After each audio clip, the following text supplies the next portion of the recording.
Oh, yeah. Welcome to the show on a really shitty Monday. How are you, folks? We're doing it live. Facebook, YouTube, all that shit.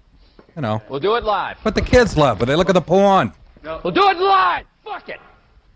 Do it live. All right, I heard you. I want all of you to enjoy your cake. So, enjoy. You've got to get mad.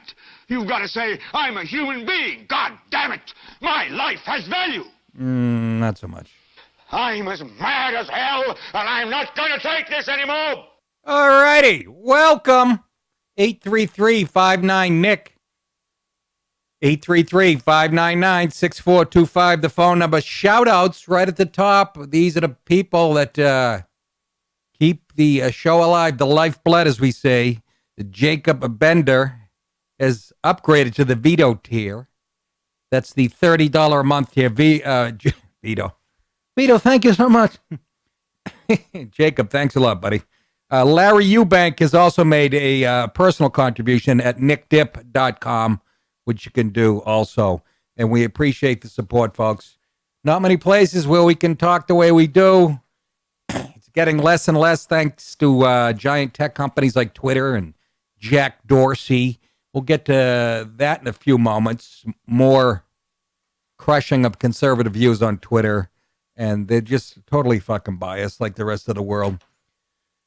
And we'll get to that. Real quickly, sad note at the top of the show. My best friend in this business, the closest guy I'm to in show business, and probably outside of show business, Colin Quinn, who's a genius. People who don't get his humor, I don't want you as a fan, because you don't. Anytime Colin bombs, it's because he's going over their heads with great jokes, and he's an even better person. Anyways, his mom passed away this weekend in her 80s, Gail, and you know, Quinn is just, you can ask every comic out there, you know, he's loaded with advice, not just showbiz advice, career advice, life advice. He's got the wisdom of a 95-year-old person. I don't know where he gets it. Maybe from Gail. I don't know. But he's as close a buddy as I have in the business. So, you know, condolences to Colin and his family. He always told me how much his mother loved my comedy, and which I'm guessing Colin gets it from her because she's, I guess she's really funny and really smart. So to have Colin's mom like what I do, you know, I put it on my resume. So yeah, kind of sad, but she's in her 80s, and I hate to use the cliche, a better place, but come on, look at the fucking planet. Just look at the Drudge headlines, and you'll have to agree with that. So, again, condolences to the Quinn family.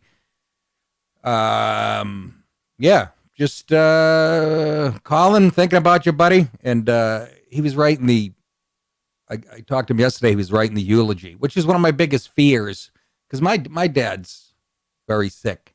And I started writing, I sat down like 5 years ago to practice writing my dad's eulogy. When I found out he was sick, and I got nowhere. I'm like, there's nothing funny here. Him smacking me and me yelling at him and and everything. But you know, my father was as good a dad as you can have, and I don't. The best eulogy I ever saw was Norm Dwarman. He's the guy that owns the Comedy Cellar. The business was handed down to him from his dad Manny, who all us comedians loved. And I remember going to his funeral and Norm giving the funniest. I mean, just nailed his dad perfectly, and it killed. He was like he was killing in a comedy club, only with real stories. And I don't know how people do it, man. But anyhow, what else on the weekend? Bianca, my dog Bianca, and yes, a Yorkshire Terrier. I like big dogs. I want bull mastiffs and Great Danes. You know, ones with balls that hang 6 feet low and they stand 6 feet high. But no. The wife wanted a Yorkie, and when I met her, she had a little angry, ugly fucking Chihuahua/Terrier mix who hated me and I hated it. But you know what? I even grew to like that dog when we were living in Los Angeles. So, but our dog, I go in the bathroom on Friday, I think it was, and the dog gets out of bed. it's been acting weird. It's got dementia now. She's 14, blind and deaf. It's like a furry hat, But she goes to get out of bed. There she is. How couldn't you love that little faggy smile? Look at that dog. Look at that. It looks like a fucking stuffed animal. And she's as sweet as she looks. Sticks her tongue out every time we take a picture. Like, fuck you, I don't need this in my life. I go in the bathroom. Anyways, she goes to get out of bed, falls down. No circulation in her right hind leg. She kept collapsing, which has been happening for a little while. And then she walks into the bathroom door face first. She can't see shit. I don't know if they have senile dogs for dogs, but that would be cute. Could you find a dog smaller than 9 pounds to lead her around? This is my emotional support tick. And it kept fucking falling over, and then it fell over and rolled over on its back, and the legs went straight up, all 4 legs. I started to laugh. Thought she was trying to make me laugh. It reminded me if you ever seen Animal House when they shoot the horse in the dean's office, and the thing falls with the legs stiff. But so she was having a seizure. I pick her. She was as rigid. She felt like she was made of porcelain, and it lasted about 30, 40 seconds. Oh, damn it. Ryan, run upstairs and get the vet bill for my wife. Go ahead. So the dog has a seizure. I was lucky enough there to see it. Falls on its back for, I'd say, 30 to 40 seconds. It's rigid and gasping for air. The fucking eyes roll on the head. And I'm thinking, mouth to dog. No. I might say goodbye to the dog. I love animals to a certain point. I have that Italian in me. Remember, my grandmother used to kill rabbits with her bare hands. She'd raise rabbits and to cook. My buddies would come over. I'd say, you want a rabbit? And they'd name the rabbits. They'd come over about 2 weeks later, and I'd go, you want to see a rabbit? I'd open the freezer. I'm not shitting you. They're like, that's Spot? Yeah, that's Spot. We're having them with fucking cremini mushrooms in about 2 hours. My grandmother would pet the fucking rabbits on her lap and then go, I mean, old school Italian. She could have been a fucking hitman. Apparently no feelings whatsoever. Anyways, dog has a seizure. So I say, we got to get this thing to a hospital tomorrow morning. Why now? So we bring it, thank you. We bring it to a doggy hospital about 10 miles from here. And first thing I noticed, not a man working there. Not one. And I mean, there was one doctor on call, this Lauren Benson, who was great, by the way. And all these technicians, every one of them a female. So I don't want to hear about it, about sexism and whatever. And again, they weren't very attractive. Nick, why do you got to say, I'm just making out a point. And they didn't look, I don't think they were gay. There's one of my theories again. But gay women have work, they love working with animals. Am I wrong, Twinks? Have you ever noticed this? No? Jason, I got to school you in the ways of the world. Anyway. But it's true. A lot of gay women work with animals, and even at the horse stables where we keep the horse, a lot of gay women work because they don't fucking like people, because people don't like them and their haircuts. What? So, I don't know. They're sensitive feeling, touchy until it comes to straight guys, and they want to fucking kill us. But the doctor was very thorough and very nice and sweet and honest, and until she brought the bill, then I was like, what the fuck is this, blackmail? The shit is so expensive, they literally question you. They might as well go, how much do you love this dog? It's fucking so unfair, man. Let me read you some of the fucking charges. Turns out the dog has kidney failure, but dogs can live with kidney failure, chronic kidney failure. They'll probably last another year or two unless I punt it into the woods. What? Anyways, let me read you some of the prices here. Exam consultation emergency. I think the Gambinos ran this place. $167. Hospitalization setup. What, did you build the fucking hospital? Why am hospitalization setup? I think you set up to fucking help sick animals. That's $46. Hospitalization / hour level, $76. I don't even know what that means. Thyroid test, $112. Ultrasound on abdomen, $511.95. UA, a urine, whatever test, $268. I would have tasted her piss for $50. What the fuck? It's piss. How many things could be wrong with it? Ultrasound guided cystiocentesis, $33. IV fluid setup, which she needed. She's a 9-pound dog. She was down to 6 pounds. She lost a third of her weight. That's because I've been feeding her chicken palm and she doesn't touch it.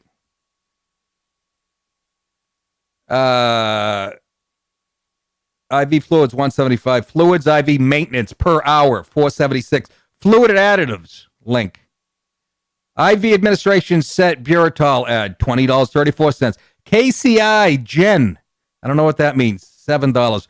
Hospitalization per hour, $76. Fluids IV maintenance per hour, another $28. These are double charges.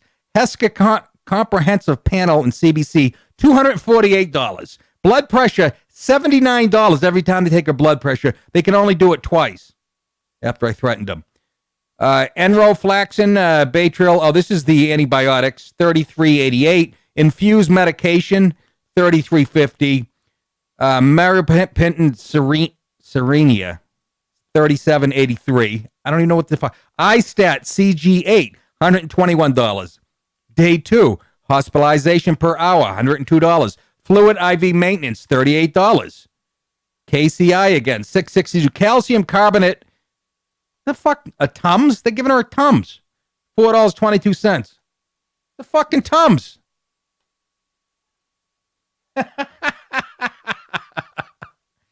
What? Hospitalization per hour level again, $102. Fluid IV maintenance, $38 again. KCI again, Gen 662. HESCA kidney panel. They had a panel get together. They called some people in from D.C. They put the panel. Muller's going to wave in. $130. Calcium carbonate again, $422. Marboflaxin, 25 milligrams, $40. What the fuck? It's like heroin.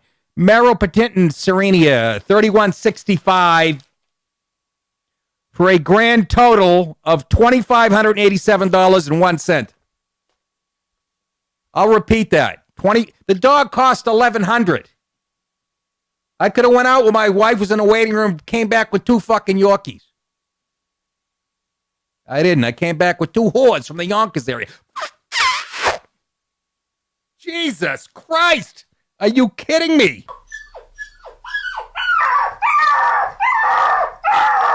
That was her in a good mood with her belly full.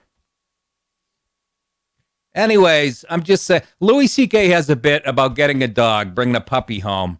And it's, I don't remember. Just the gist of it is, yeah, look what I just brought home. Something that we're going to all be very upset and sad and doomed about in about 5 years. But I'm just saying, they're questioning your love. So I said, the dog has cataracts, can't see shit. I go, how much to get the eyes fixed? And I was guessing, because we saw online like $3,300. She goes, $6,000. I go, it was nice meeting you. Tell the dog I said goodbye. And I get up and do a fake walkout. I thought I'd get a big laugh from my wife and the doctor, and they're staring at me like, fucking, I just, I had rabies myself. Fucking $6,000 to fix a goddamn dog's eyes? Fuck that. I'll put one of those things over the things you use to sleep mask at the hotels? Throw that, draw some eyes on it, and tell everybody she's fine. Jesus H. Christ, Heloise.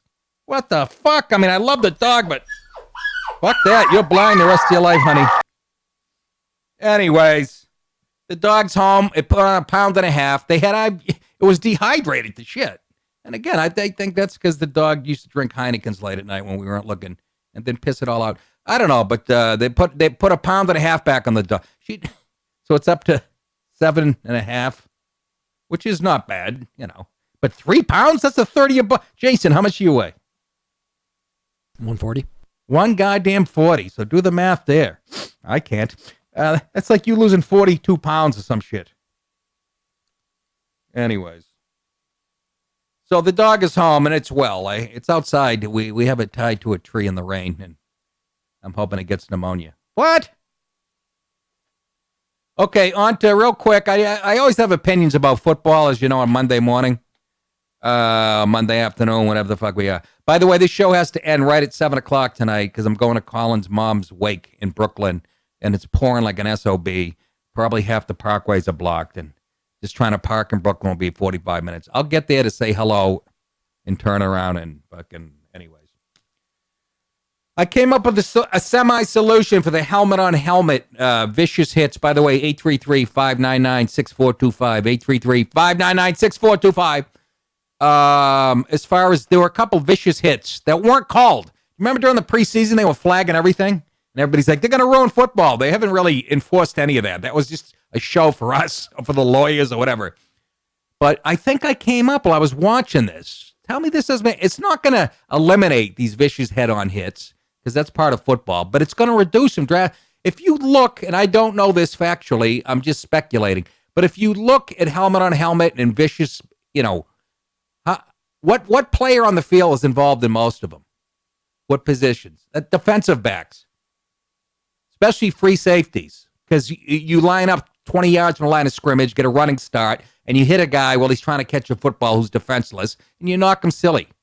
And I would say a high percentage of these vicious hits that they're trying to eliminate start with defensive backs involved. It's got to be over 85%. I really believe that. But here's a slight solution. Make the defensive backs line up on the line of scrimmage, almost like you're playing man coverage. So now you're not sitting back there just waiting for somebody, right? Secondly, and it's related to that, eliminate zone defenses. If you guys know anything about football, I played strong safety in high school / linebacker. It was called a monster. It was the best position ever. You get to croak people, it was just fucking great. But my point being is, when you play zone coverage, that's, you know the difference between zone and man. You guys are heterosexuals, don't you? When you're playing zone, somebody comes into your zone and you can line them up from a mile away and take their fucking head off. As opposed to man, you have to stare right on that guy when he releases. You see what I'm saying? I think this is a legitimately good way of reducing them. If my initial premise is true, which most of the times it's free safety, strong safeties, and defensive backs who get a running start and unload. So I think if you say no more zone, there's going to be a reaction, I'm sure. But don't you think this is kind of an intelligent thing? By the way, did you see the kid break his leg for University of Central Florida, the quarterback? Oh, my God. It was going at a right angle. It's been great for the shit. That doesn't bother me, that shit. When I was in high school, my buddy busted his femur. I heard it crack. I was like 2 feet away. But the real graphic ones, I sit there with my fucking DVR, watch it like this Zapruder film 8 times. This guy's his foot was going the wrong way, his knee was going one way, and whatever. There's a lot of that shit, and there were two or three vicious headshots. But I think that's a solution. Anybody agree with me? No more zone defense. And I don't want to ruin football. I started playing football because I was in love with those hits.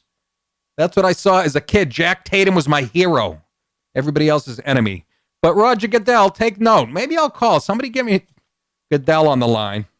Anyhow. Real quick, my dates. You can get these at nickdip.com. This weekend, Friday and Saturday night, the Corner Comedy Club, Niagara Falls, Ontario, Canada. Saturday, December 22nd, the Comedy Works, Saratoga Springs, New York. New Year's Eve, Tarrytown Music Hall, Tarrytown, New York. Saturday, January 12th, Fairfield Theater, Fairfield, Connecticut. Saturday, January 19th, Bobby V's, Windsor Locks, Connecticut. Sunday, January 27th, Ventura Harbor Comedy Club, Ventura, California. Friday, March 8th, Wood Theater, Glens Falls, New York. Saturday, March 9th, Cohoes Hall, Cohoes, New York, one of my favorites. I actually fill that place. It's pretty big. Friday, April 26th, Steel Stacks, Bethlehem, Pennsylvania. Saturday, October 19th, the Ridgefield Playhouse, Ridgefield, Connecticut. And, all right, what's going on in the world? Real quick, top 10 stand-up comedy specials of 2018. Apparently, and I've been saying this forever, no room for alpha white males in the stand-up comedy world anymore as far as having Netflix specials and anything that fucking matters. Here are the top 10 specials. John Mulaney, Kid Gorgeous, He shot it at Radio City. He was a writer for SNL. He's a funny dude. I give him that. I like him, and he's a great comic. Funny, but he's the only like straight white guy on this list of 10. And he's you'd look at him going, he might be gay. He's a harmless. That's what they want. The people who run Netflix, the people who run showbiz, at this point in 2018, if you're a straight white guy, the girls have to find you silly and you have to be harmless. I mean, I never had a shot even 10 years ago, but and the guy's funny, but I'm just saying. Then number 9, Hari Kondabolu.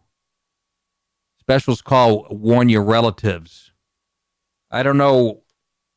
Hari Kondabolu. Hari, Hari. South, probably an Indian, South Asian. Number 8, Kamal Bell. We know him because he had a show on HBO, and not a big fan of Whitey. Private School Negro. He was number 8. Number 7 was Janny Duenas. Grandes Fracosas de Aire y Hoy. He's a Chilean comedian. Have you ever? So we've covered it so far. We got a black dude. We got a South Asian. We got a Chilean. Number 6, Chris Rock. Tambourine was his special. Anybody see a pattern developing here? Does anybody see me even getting a whiff of one of these fucking specials? I'm just proving what I've been saying. Tig Notaro, Happy to Be Here, is her special. Tig Notaro is more manly than I am. I worked with her. She opened for me in Atlanta years ago, probably 10 years ago. Funny, Louis C.K. made her famous by plugging her, putting her first special. And then after the Louis incident and all the publicity, she doesn't want anything to do with him. But she takes her shirt off in one of her specials. I don't know if this is it. And looks like Jason with no shirt on. And, I don't even think she's even come out as gay. But like I said, she's more manly than I am. So we got, let's review. South Asian, black, Chilean, gay woman, harmless white guy. Cameron Esposito. Rape Jokes is the name of her special. Need I say more? Nick DiPaolo came out with a special called Rape Jokes. Would it even get past the first layer of shit at Netflix? Nice to know we can joke about rape if you have tits. Cameron Esposito, I guess she was a victim of sexual assault. So that's the world we live in. If you're black, you can only, you can't talk about black people unless you're black. You can't talk about gay people and and the PC world continues. 3, Ali Wong, Asian girl, who I had to follow on that at Gotham. She knocked the shit out of the crowd. And who's funny, but now we get the Asian female. Aparna Nachurla, the stand-ups. Indian, I'm guessing. Uses a PowerPoint presentation to execute jokes about Yelp reviewers, emojis, and dating app dynamics. Backed by these clever visuals, she comes across as one of comedy's most irreverent and approachable. Oh, yeah, you got to be very edgy. You got a lot of courageous to be a female Indian or Pakistani to fucking talk shit. Number 1, Hannah Gadsby, Nanette. She's the very gay woman from Australia. Again, victim of assault. She grew up in Australia where homosexuality was only legalized in 1997. And everybody made fun of this. Look, I appreciate she went deep. She talked about her sexual assault and blah, blah, blah, blah. But the point being, they have such freedom with these subjects where a straight white guy couldn't go near them. I mean, that double standard used to, now it's a triple and quadruple. The point being, Chilean, Indian, black, 2 gay women, harmless white guy. Do you see what I'm saying? It's about the watch Nanette for 5 minutes and tell me there's not somebody funny out there. And again, she's more manly than Earl Campbell, my favorite running back. Why I reference that, I don't know.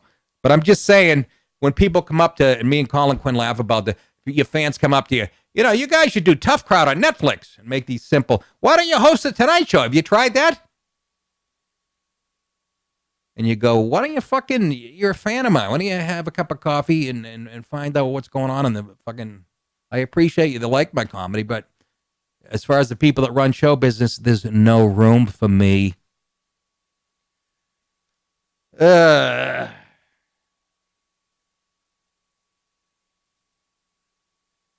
Zach's got a question about my theory about football.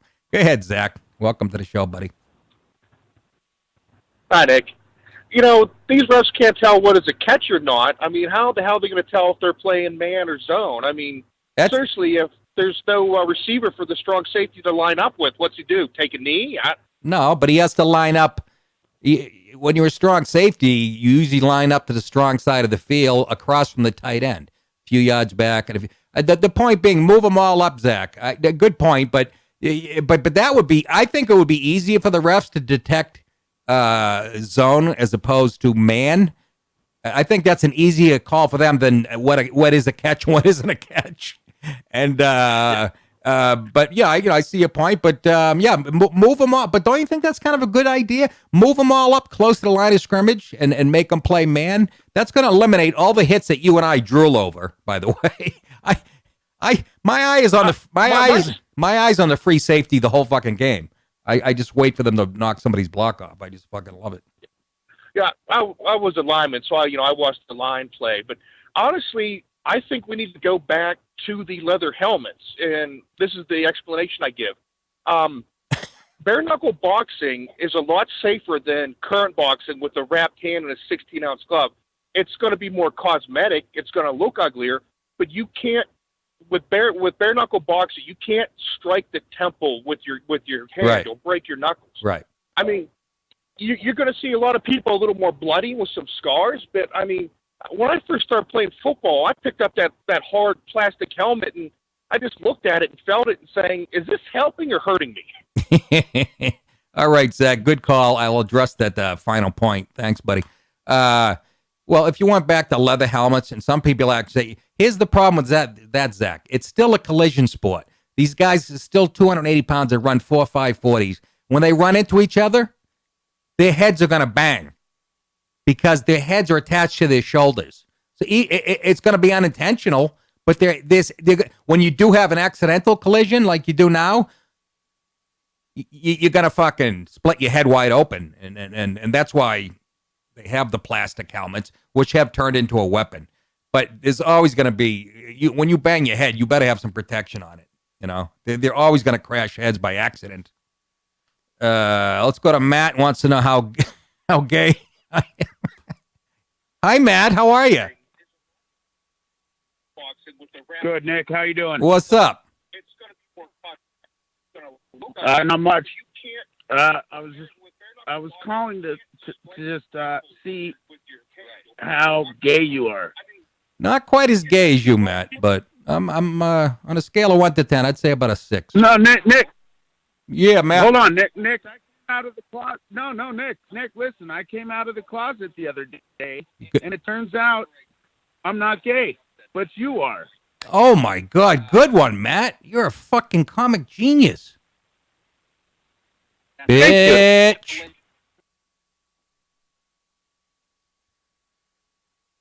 What were you doing in the closet, Matt? In the first place. Oh, you're from Colorado. That's right. Home of the fucking Fruit Loop. Huh? Trump tells Mexico to ship migrants home or see border permanently closed. I dare you, Mr. Trump. I dare you. Do we have his tweet? No. I sent you the article. And the tweet's in the article, Jay. I don't know, you get a little sloppy or anytime there's do I have to say, put the tweet up? You used to do it on your own. And no, I wouldn't yell at you. Anyways, Trump's tweet said, Mexico should move the flag-waving migrants, many of whom are stone-cold criminals, back to their countries. He tweeted this early this morning. Do it by plane, do it by bus. How about donkey? Do it any way you want, but they are not coming into the USA. We will close the border permanently if need be. Congress fund the wall, in capital letters, wall. So Trump is not backing down on this shit.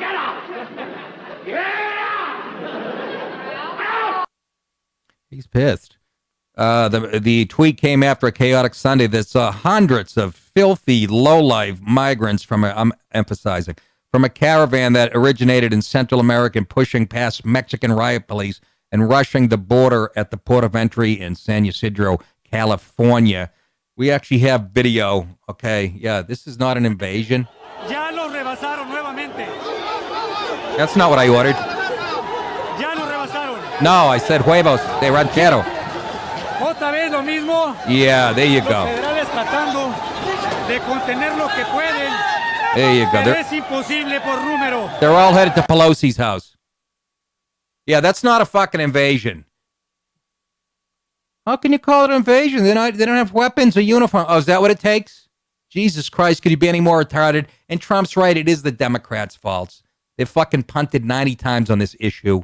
He actually did the DACA thing. Remember he upped it from 600,000 to 1.8 or whatever? Remember he offered this juicy deal? They turned that down because it came out of Trump's mouth. And here we are. So I personally think optics like that are good for Trump. There's even some moderate people going, what the fuck is going on here? So, did you just fucking see that? It makes me laugh because there's so many easy solutions. This is how, both Dems and Republicans, again, the Dems want the future vote of these scumbags pouring over the border who have no respect for law and order, claiming they're coming from countries where they're in danger and there's no law and order. And the first thing they do when they get to a country with law and order is throw rocks and projectiles at the cops. So again, fucking brilliant. And, Ocasio-Cortez and the like, they're all wet watching this. Those are future voters. And then you got people on both sides who see it as cheap labor. But the fact is, a lot of people are going to be losing their jobs for the next 10 years to fucking, automation. It's already happening.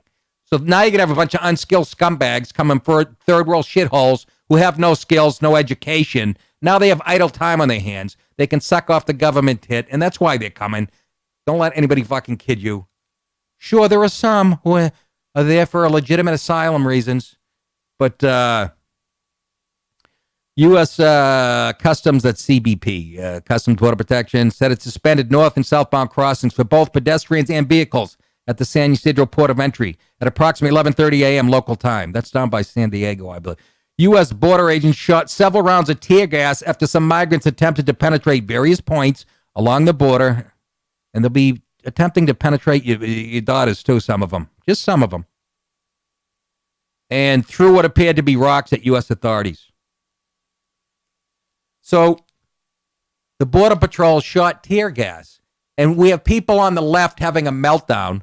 One dumb bro. First of all, Alexandria Ocasio-Cortez is comparing the jerk-offs that are pouring over the border to Jews fleeing the Holocaust.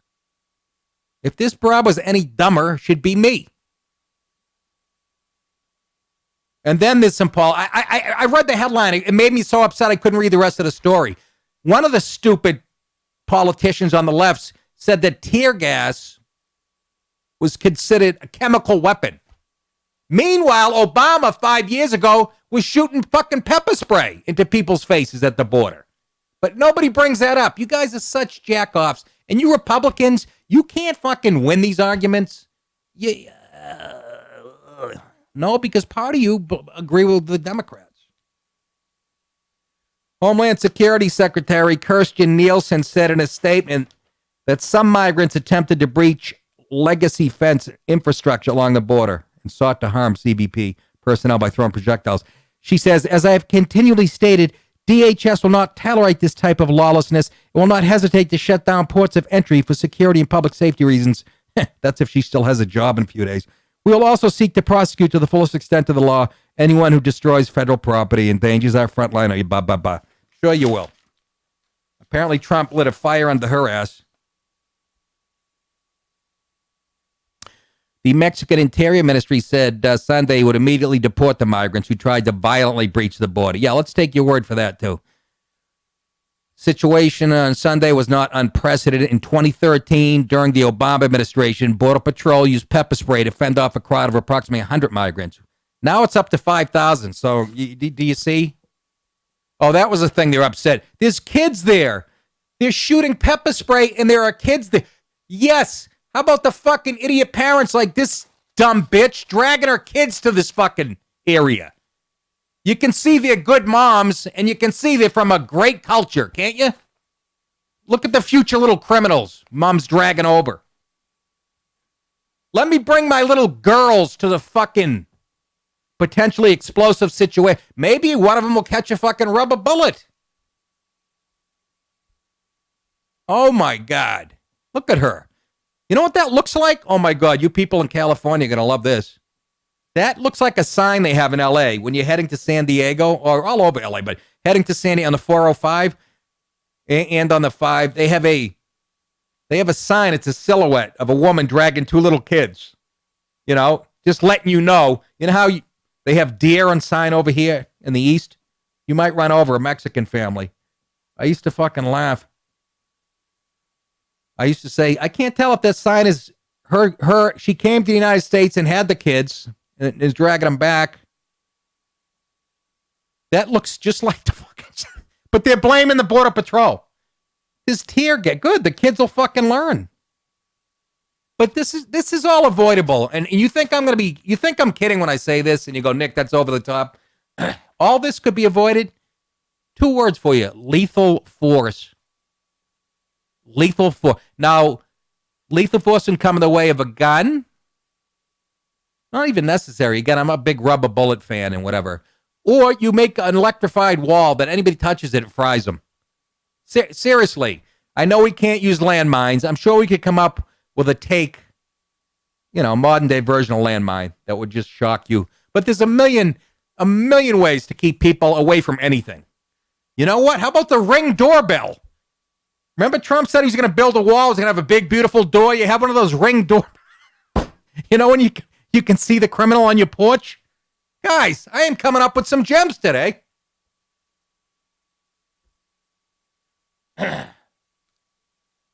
Let's go to Jay in Massachusetts. He says all the Mexicans have fresh haircuts. What?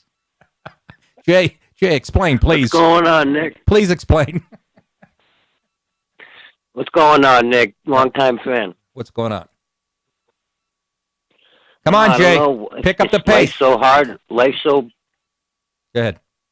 Life's so rough for them where they're from. You know, how they got all these nice haircuts. I got to be honest with you. I didn't notice the haircuts.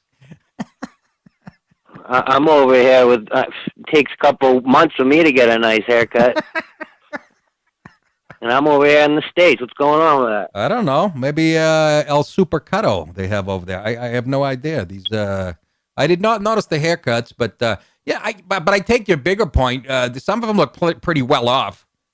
You know?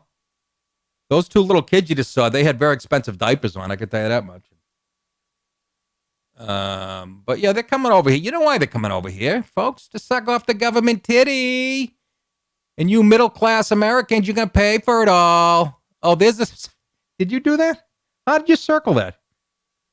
It is a function in the program we use. Holy shit. Dude, can I see a circle? It's like you're like John Madden with a telestrator. That's a zone. That's a zone defense right there. Bang, right there. There's the haircut he's talking about. Jay was talking about. That is not a bad cut. It sort of looks like mine. Holy shit, that is me. That's me in Times Square. That's a sidewalk around fucking Thanksgiving. Look at a Yankees hat. You know how much a Yankees hat costs? Every criminal, by the way, in New York City, anybody who commits a crime, I swear to God, 8 out of 10 pictures, they're wearing the fucking... They've done more for the Yankees emblem than fucking Mickey Mantle ever will. But not a bad haircut. But the point is, and the other point is, if you put on MSNBC, CNN, ABC, Stephanopoulos, Meet the Press, they always show the mother with the 2 kids. They don't say that the 4,000 people behind them are males between the ages of 18 and 22. Anyways, don't believe the propaganda. 833-599-6425. Incoming government. Mexico's incoming government. They just had an election over there, apparently. I'd like to see how that works. They throw a rock at somebody and whoever blinds somebody. Mexico's incoming government says it does not plan to assume the role of safe third country for migrants seeking asylum in the U.S. after Andres Manuel Lopez Obrador is sworn in as president on December 1st. Incoming Interior Minister Olga Sanchez says in a statement Saturday, there's no agreement of any sort between the incoming Mexican government and the U.S. government, because a few days ago, Trump was saying we've made a deal where we catch people that are sneaking in between ports, and they're going to be kept in. We made a deal with Mexico, and Mexico's agreed those people we held on the Mexican side until the asylum process is completed. And that's what the Mexicans said, and now this incoming government saying, no, we never agreed to that. So I don't know who the fuck's lying. But why would you listen to Mexico's government? They can't keep people coming in from Central America. You fucking people. You have no idea how to defend a nation. You call that a nation? The Washington Post reported Saturday that the administration of Donald Trump has won support. This was on Saturday from the president-elect's team for asylum seekers to wait in Mexico while their claims move through the process, the U.S. courts. Because you know how it works now, and during Obama and everybody else before him, if you get a foot on American soil, doesn't matter legally, illegally, even if you're illegal, what happens is, of course, and there's lawyers down there fucking instructing them on what to say, but if you get a foot, they would detain you, give you a citation to show up in court, and they would never show up and disappear into the United States. Catch and release, it was called. And Trump says we're putting a fucking end to that. And on Saturday, the Mexican government said, yeah, we'll help you. Now they're saying, kiss my my brown ass. So it's unbelievable. So Trump's threatening to shut down the border permanently. I want to see it. Even if you don't believe in it, don't you want to see what would happen? If you notice all the footage today, there's not many, you don't see many American military. And then I see some girl on TV going, but that proves that the Border Patrol can handle it. Nobody got hurt over the weekend. Nobody, yeah, there's only a couple thousand. There's another 5,000 on the way. How can you look at that footage and go, that's not a fucking invasion? Unless, again, you're intellectually dishonest, which everybody in the media is on the left. Let's be fucking honest. Anyhow, let's move on. Those people will be here soon. They'll be knocking on your door. Critics, this one got me. Critics are slamming ABC's A Charlie Brown Thanksgiving. This show's been on since the 70s. Now it's a problem. For seating its only black character, Franklin, alone on one side of the holiday table in a rickety old fucking lawn chair. We don't have the, look at that. Oh, my aching ass. And why are they all eating Trump's dick? That would be my question. That's what I'm upset about. There's an orange penis on the plate, described perfectly by Stormy Daniels. But look at, why is this racist? If you had to choose where to sit at that table, I don't know about you. When I'm on a plane, I'm fighting for the armrest the whole goddamn flight. He's over there like the king of fucking Jordan. Why is this racist? I don't understand. This saying, it looks like segregation and whatever the fuck. Okay. And I say segregation now, segregation tomorrow. That's Charles and segregation forever. Schultz. Hey. I know what you did. You're a damn terrorist. All right, just get the hell out of here, huh? I got a goddamn campaign. The thing about this story is, folks, is Charles Schultz, the creator of Peanuts, he was ahead of his time racially. He insisted on having a black character when it wasn't popular. And again, you'll find that if you read the real media and put it in a full context. He's actually a pioneer saying, hey, I want a black character to reflect the times. And like I said, on Thanksgiving, I would have killed for that fucking side of the table. Jesus Christ, look at that. All the elbow room in the world. Again, the lawn chair I have a problem with. Who the fuck is that lawn chair? They could have made it really racist and, fucking put some broken bottles and dirt behind them, and the Detroit suburb. But I think the guy has the best seat at the house. And look at poor Linus. Linus is going through chemo and radiation, apparently. Did you see that float, the Macy's Day Parade? That's what I tweeted. Linus is going through it's the chemo float. Anyhow, any super chats? No, really? Son of a gun. I need the cash. But Peppermint Patty, who's gay, by the way, in my opinion, Charlie Brown, who's on the fence, Sally, and even Snoopy, all seated in comfortable seats as they feasted.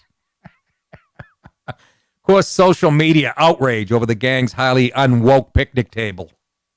Supposed to be unwoke in 1971 when they did it. Listen to a few of the comments on social media. Not watching Charlie Brown Thanksgiving anymore until they sit some people on the same side of the table as Franklin. Another critic tweeted, along with two black power-style fist emojis. At one point, poor lonesome Franklin topples over in his half-broken chair. Yeah, because he's eating so much. He's never had a full belly. They give our friend the busted chair and won't even sit on the same side of the table. More proof that Charlie Brown and his cohorts are racist. Slam Twitter user at MWizzy128. But others defended the whatever, making the point I made that Charles Schultz said we need a black character.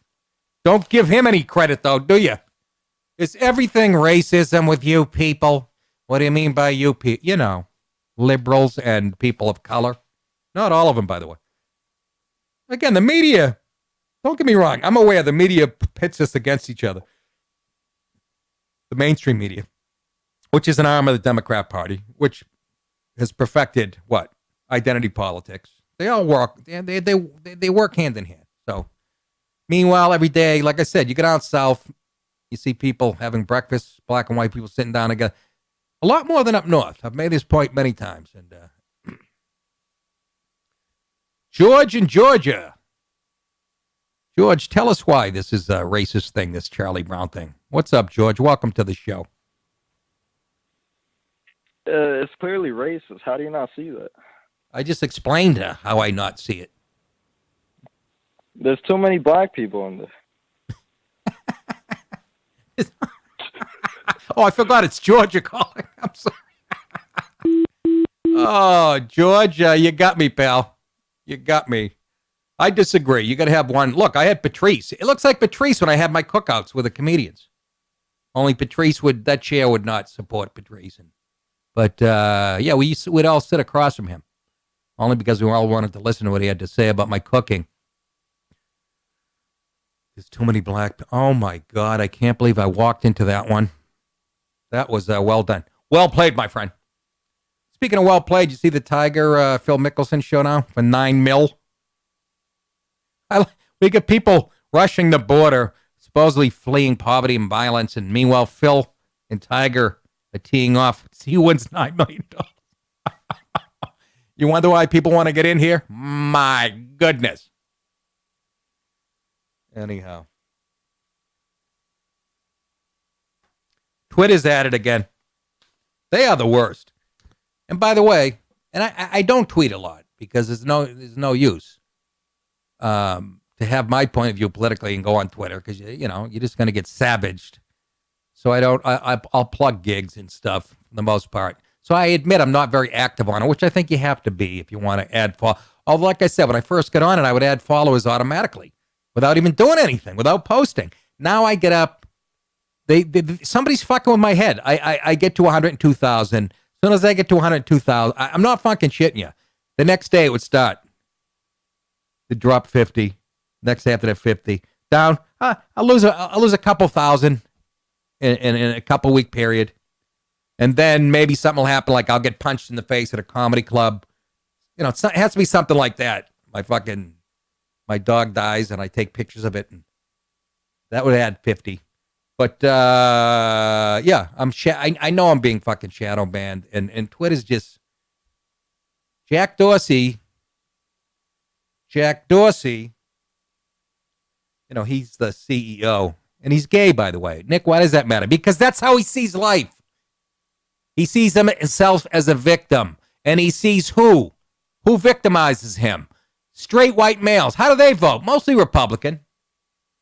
There's such an anti-conservative bias. It's not even, he admitted to it. And then he changes his mind. He's talking out of both sides of his mouth when he doesn't have a dick in one side. Nick, you shouldn't go there. I just did, and I will continue. God damn it, I'm sick of it. I'm as mad as hell, and I'm not going to take this anymore. Ryan, don't cry. I'm talking about your people. Focus. I was mentioning to Jason, my dad gets shadow banned. Your dad did? Yeah, so why? His comments don't show up on left-wing media anymore. When he comments on something and tries to disprove them, they hide him. Well, when you get shadow banned, your followers don't see it. You tweet stuff thinking your followers, and they're not seeing it. So I don't think they just. I guess they could select, but I would think they'd want that shit on left wing so they could savage your dad, and But why is your dad like a Republican? Yeah, he's a Republican. Is he really? How's he feel? Tries to defriend Trump on Twitter. How does he feel about your sexuality? Does he know about it? Yeah. How's he feel? This is It's interesting. a mixed bag. This is great radio. What? It's a mixed bag. It's a mixed bag. Yeah, that's what makes him nervous.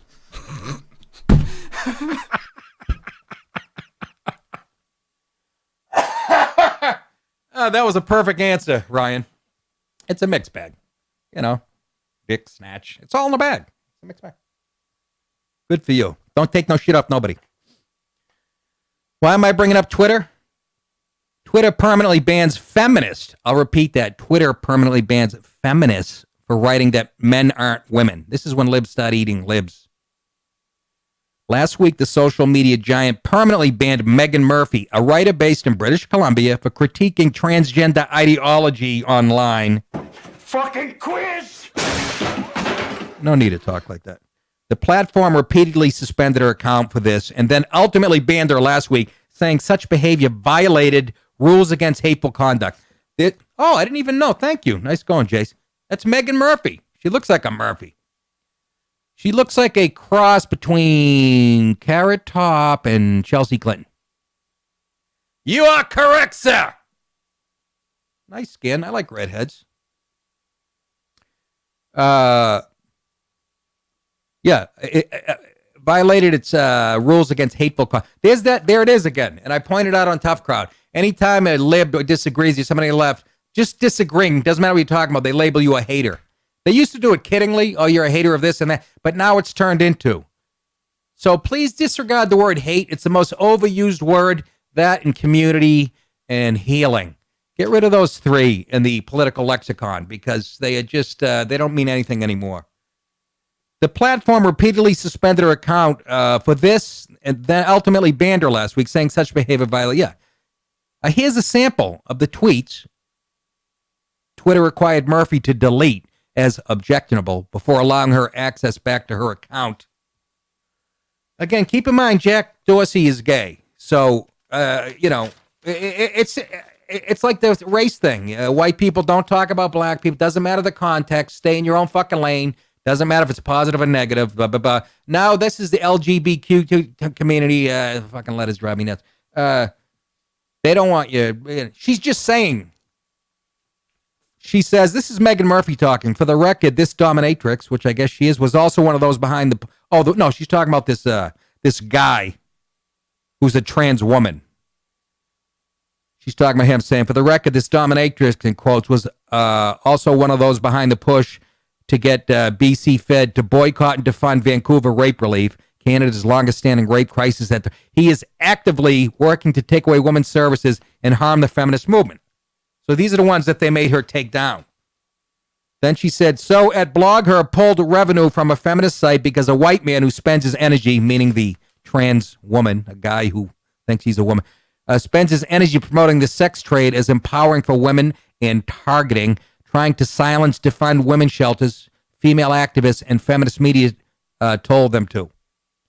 This is Lisa Croit at Lisping Lisa, the male BDSMer who was given a platform to promote prostitution at the Vancouver Women's March this year, who led efforts to defund Vancouver's rape. She was forced by Twitter to take those down. This is a guy who says he's a woman now, and she's saying biologically he's not, and that he's hurting the feminist effort. What is insane to me, she says, though, is that while Twitter knowingly permits graphic pornography and death threats on the platform, I have reported countless violence threats, the vast majority of which have gone unaddressed. They won't allow me to state very basic facts, and this is what got her booted permanently, such as men aren't women.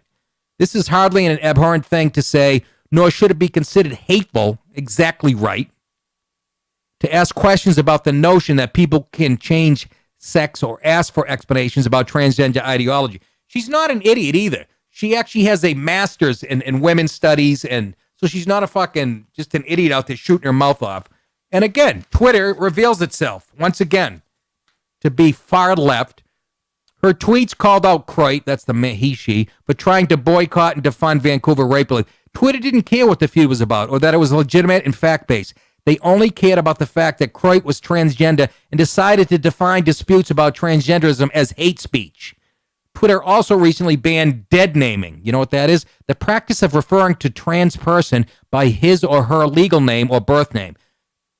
This also likely played a role in Murphy's suspensions and ultimate ban. Dead naming is merely mentioning the christened name of a person as given by their parents if that person has subsequently changed their name as part of declaring a different gender identity. So you can be booted off Twitter for that. But they don't lean left in their politics. There's no bias there. Are you fucking kidding me, Jack Dorsey? You're lying. And you're a piece of shit. Murphy said her account was blocked again on November 15th. She was told she must delete tweets that read "Women aren't men" and "How are trans women not men?" What is the difference between a man and a trans woman? Murphy deleted the tweets to regain access to her account. However, at this point, she was angry and tweeted, "This is fucking bullshit at Twitter. I'm not allowed to say that men aren't women or ask questions about the notion of transgenderism at all anymore." No, you're not. Believe it or not. But this is the interesting part. So she's a lefty. She's a feminist. This is what we love. Fucking libs eating libs. Okay? But she's coming around. She's finally seeing the light. And someday the rest of you fuckers... Look, I'm so excited. Dropping my glasses.